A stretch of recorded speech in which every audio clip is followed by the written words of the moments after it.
Welcome. Thanks for stopping by. I'm glad you're here. So what's the deal with learning new moves in Pokémon and Digimon? How are they different? It is the small, fine mechanisms of a game that define its overall experience. It is these small, seemingly insignificant mechanics, these aspects of the game that make it unique and that really contribute and define the overall experience.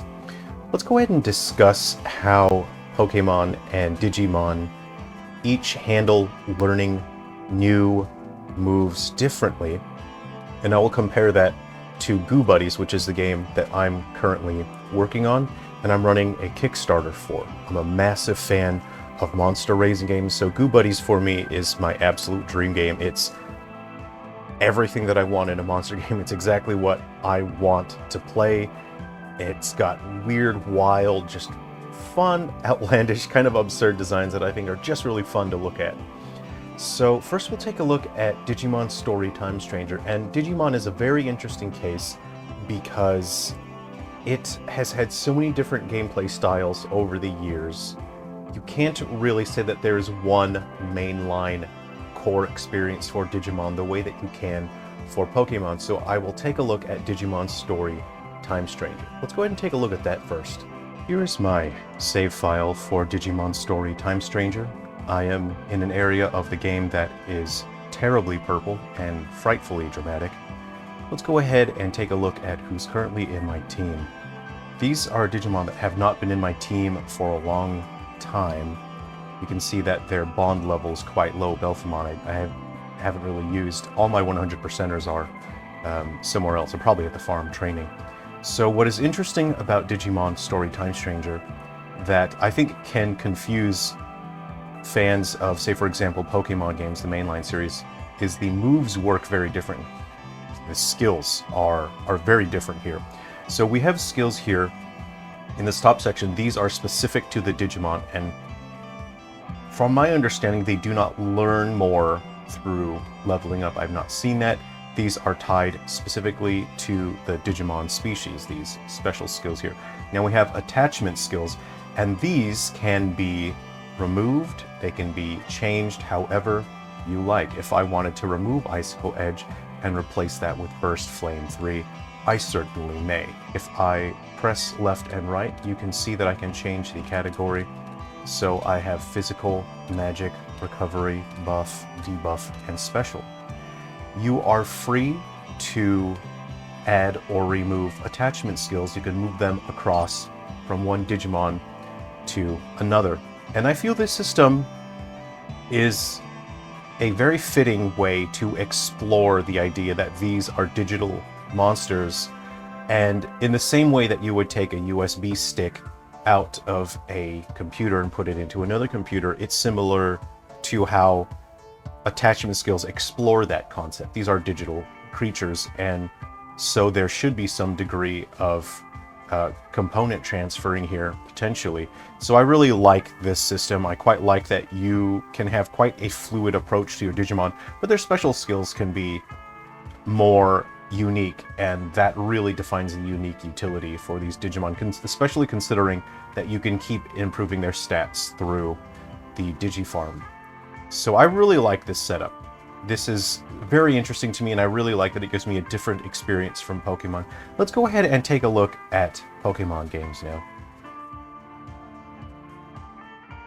We'll take a look at Pokemon Legenza, since this is the latest Pokemon game.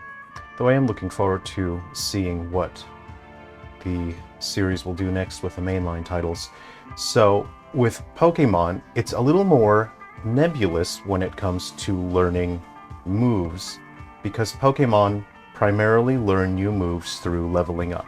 A level up occurs when a Pokemon earns enough experience points to engaging in battles, but you don't know which moves the Pokemon will learn. In a sense, this is very interesting and exciting, but it is also annoying because there is less transparency.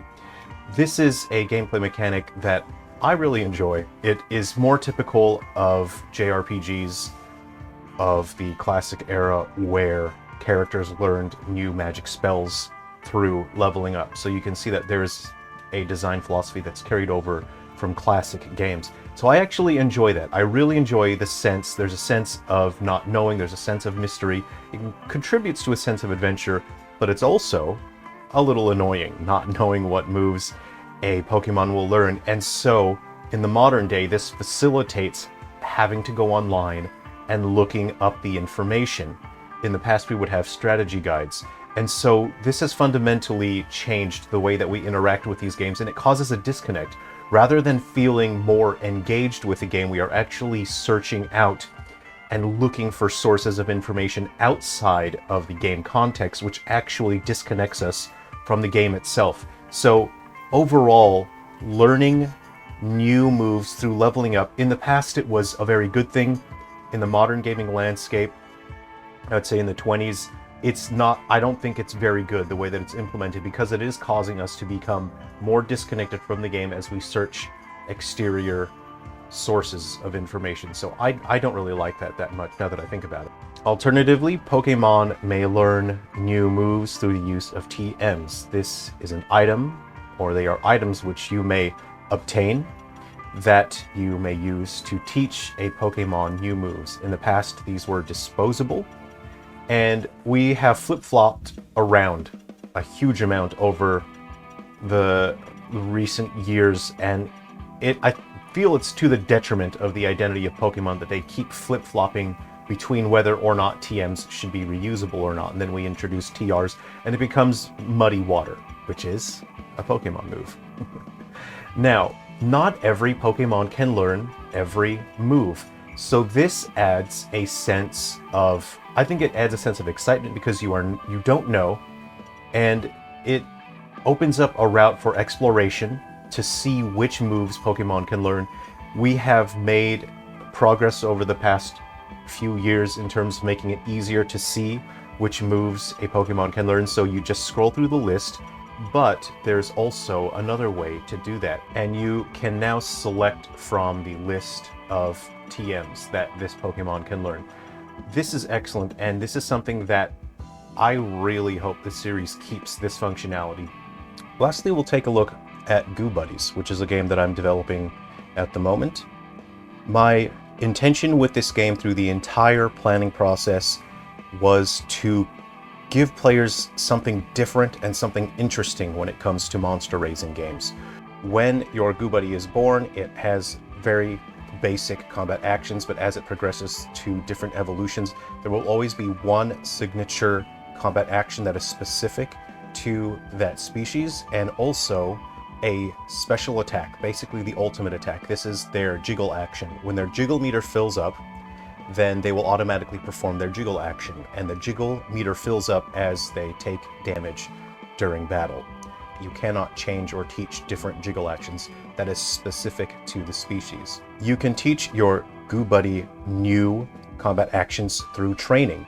Training can be used to raise stats and also provide elemental resistances temporarily, but there are a set number of specific training activities that will teach Goobuddies specific moves. For example, there are moves that allow your Goobuddy to eat. They will attempt to eat an incoming enemy projectile, and that will prevent them from taking damage and can do things like allow them to restore their own health.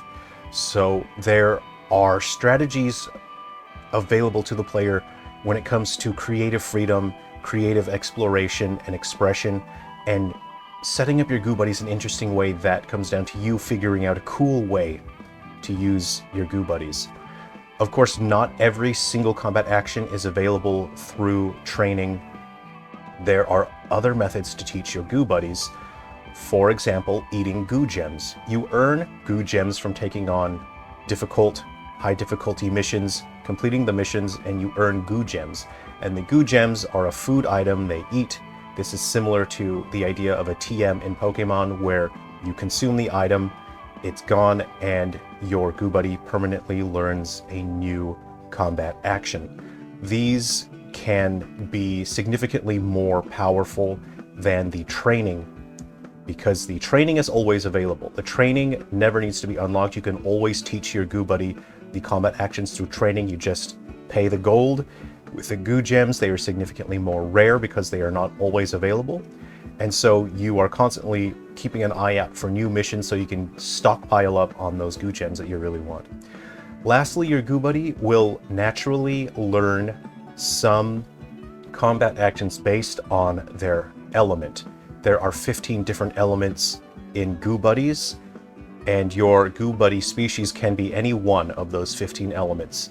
When your Goobuddy reaches certain points in its lifespan, because as you feed, interact, and train your Goobuddy, there's sort of a hidden stat that contributes to learning a new combat action. So once your Goobuddy reaches that threshold, they will learn one of the moves from their element type, but you don't know which one it will be. So there is some degree of unpredictability. I think there's about 7 or 8 combat actions that your Goobuddy can learn based on its element type. So this is a small amount of unpredictability, and it adds excitement and interest because you don't exactly know what ability you're going to get when it comes to your Goobuddy growing and learning something from its element type. And I think something like that is very exciting. If that was the only way to learn combat actions, I would personally find it very frustrating. But because it feels more like a bonus reward, because you have full control over every other way for your Goobuddy to learn new combat actions, having them learn something through their element type is something that's more like a reward, and it feels exciting. Those tend to be very powerful, and they tend to be focused on the element type. You cannot teach a Goobuddy element combat actions from a different element. There are no Goo Gems, there's no training that teaches a Goobuddy a fire or ice or water element move, because those are specific to the element type. The only exceptions to this are the magic and the phantom element. Those are 2 special elements, so any Goobuddy can learn magic and phantom element attacks, and they can also learn slime. I want to give people an interesting way to think about their monster, to think about raising it in an interesting way that we don't have yet. And this is something that I think is very exciting. For me, I don't know, I just get fired up thinking about a gameplay style like this, because it rewards you for just jumping in there and exploring and getting lost in the mechanics of the gameplay. I think something like this feels very satisfying and fun to explore, and it feels like you're being rewarded for raising these Goobuddies, and then you get to take on different missions every day. It's like solving a puzzle when you have to build a new battle team. You know, Monday your team might be, going full ham and just wrecking every battle, and then on Tuesday all of a sudden the missions are different and that team doesn't work anymore and you have to assemble a new team. Something like that I think is very exciting, and you must have an ability system that accommodates for that kind of expectation from the player. So that's the kind of consideration that I put into designing Goobuddies. I hope this has been interesting to you. I hope you're doing well. Have you been snowboarding or skiing this winter season if you're in the Northern Hemisphere? I haven't been snowboarding since 2011. I would really like to go again. That would be nice. Anyway, take care of yourselves. Be well. I'll see you around.